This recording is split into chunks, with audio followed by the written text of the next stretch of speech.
মুখোমুখি বসে আমাদের আরও একবার দেখা হওয়া দরকার। অন্তত শেষবার মতো হলেও মুখোমুখি বসা উচিত পরস্পরের। বহু সমীকরণ মিলিয়ে, বহু ভগ্নাংশ ডিঙিয়ে, বহু জোরের বিপরীতে আর বহু স্রোতের প্রতিকূলে আমরা কাঁধে কাঁধ মিলিয়ে হেঁটেছি। শহরের ল্যাম্পপোস্টের আলো জানে আমাদের অনিঃশেষ আড্ডা, ধুমোয় চায়ের কাপ আর নিরঙ্কুশ কলরবে কেটে গেছে কত নিঝুট রাত্রি। আমাদের সম্পর্ক এত নিবিড় আর এত নিখুঁত ছিল যে সবচেয়ে বাজে দুঃস্বপ্নেও আমরা হাত ধরেছিলাম পরস্পরের। ট্রয় নগরীর অবিশ্বাস্য পতনকে বিশ্বাস করা যায়, মেনে নেওয়া যায় টাইটানিকের অতলান্তে হারিয়ে যাওয়া ঘটনাকেও।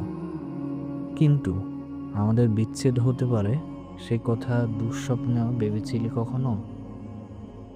পুতুলের বিয়ে দেওয়া হয়ে গেলে পুতুলের বিয়ে দেওয়া হয়ে গেলে বালিকা যেভাবে খেলা ভেঙে পুতুলের বিয়ে দেওয়া হয়ে গেলে বালিকা যেভাবে খেলা ভেঙে দিয়ে উঠে যায়, ঠিক সেভাবে একদিন আলাদা হয়ে গেলাম আমরা দুজন। অথচ আমাদের না ছিল নাবালিকা জীবন, আমাদের জীবনও ছিল আমাদের জীবনও ছিল না কোনো খেলার আসর। আমাদের আরও একবার দেখা হওয়া উচিত, মুখোমুখি বসা উচিত পরস্পরের। তোমাকে বলে আসা দরকার, কোনো সম্পর্কই প্রথম সম্পর্কের মতো মধুর হয় না।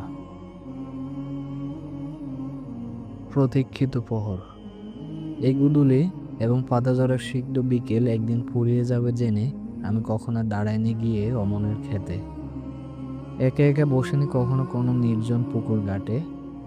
এই আলোরাঙা ভোর, কটকরে রোদ একদিন নিঃশেষ হবে জানি।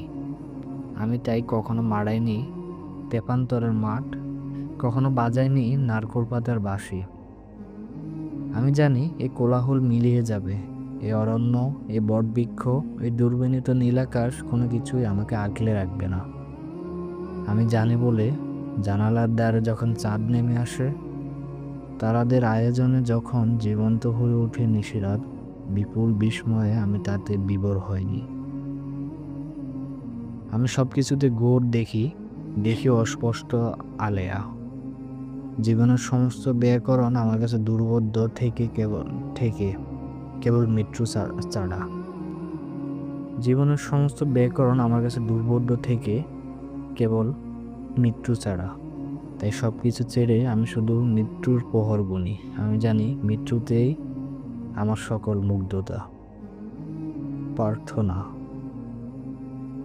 আয়েসে জীবন দিও না প্রভু, আয়েসে জীবন দিও না প্রভু, যে জীবন তোমায় বলিয়ে রাখে, বরং দিও দুঃখের প্লাবন, যেখানে তোমার স্মরণ থাকে। অপেক্ষা, আমাদের শেকড় বড় গভীরে। যদি মনে করো আমরা পরাজিত হচ্ছি, যদি মনে করো এই জমিন থেকে আমরা নিচ্ছিন্ন হব, তবে ভুল ভাবছ। পৃথিবীর ইতিহাসে আমরা বরাবরই ছিলাম সত্যের পক্ষে। আমরা তলোয়ারের নিচে গর্দান পেতে দেওয়া নবী ইব্রাহিমের সন্তান। নূহ নবীর কিস্তিতে উঠে যাওয়া অনুগত উম্মতের আমরাই হলাম বংশধর। নবী মুসার সেই গুটি কয়েক উম্মত যারা জড়ায়নি তার সাথে কোনো বিবাদ কলহে আমরা তাদের উত্তরসূরি। পৃথিবীর সকল পরাশক্তি নিয়ে তোমরা জোট করো, ডেকে আনো নমরুদ আর আব্রাহাদের। কসম আল্লাহর, এ জমিন ছেড়ে আমরা কোথাও যাব না। আমাদের থেতলে যাওয়া মাথা থেকে, খণ্ডিত মাংসপেশি থেকে, শত টুকরো হয়ে যাওয়া শরীর থেকে গোড়াপতন হবে নতুন সভ্যতার। আমাদের বয়ে যাওয়া রক্তধারা থেকে তৈরি হবে উত্তাল দেওর নদী।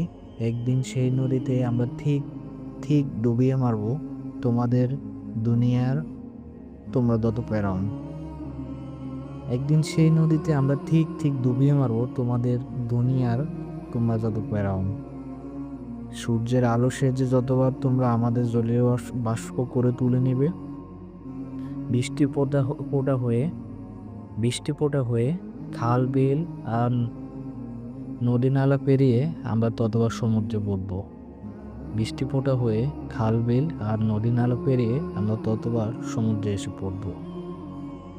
যদি মনে করো আমরা পরাজিত হচ্ছি, যদি মনে করো এই জমিন থেকে আমরা নিচ্ছিন্ন হব, তবে ভুল ভাবছ। হয়তো শান্ত সমুদ্রের গভীরে রচিত হচ্ছে তোমাদের ডুবোনামার কাব্য। হয়তো এক ঝাঁক পাখি মুখে পাথর নিয়ে ওদের অপেক্ষায় আছে উড়ে আসার। হয়তো পৃথিবীর কোথাও বেড়ে উঠছে একজন সালাউদ্দিন। আহ্বান। ইতিহাসের এই বাঁকবদলে বন্ধু সকল, আজকে আসুন হাতে রাখি হাত, আসলে আঘাত সবাই মিলে করব প্রতিবাদ। এমন সময় খুব আসে না, এমন সাহস খুব অচেনা। আজকে আসুন একসাথে হই, কণ্ঠে রাখে জোর। খুব দূরে নয়, খুব দূরে নয়, আলো রাঙা ভোর, আলোয় রাঙা ভোর। ঈদ। জামার রং আর ডিজাইন নিয়ে আমাদের সন্তানেরা যখন ব্যস্ত, তখন ঠিক একই বয়সের এক কিশোর অথবা দুলে দুশোরিতের চেহারার এক ফিলিস্তিনি কিশোরী আকাশের দিকে অপলক তাকিয়ে ভাবছে আজ কি পাওয়া যাবে এক টুকরো রুটি। জামা, জুতো, সেমাই আর বাজারে তালিয়ে করতে করতে আমরা যখন ভীষণ হাঁপিয়ে উঠছি, ঠিক তখন আমাদের মতোই এক মধ্যবয়স্ক লোক খচখচ করে লিখে চলেছেন একটি ছেঁড়ার কাগজের টুকরোয় কততম আত্মীয়তা তার শহীদ হলো আজ।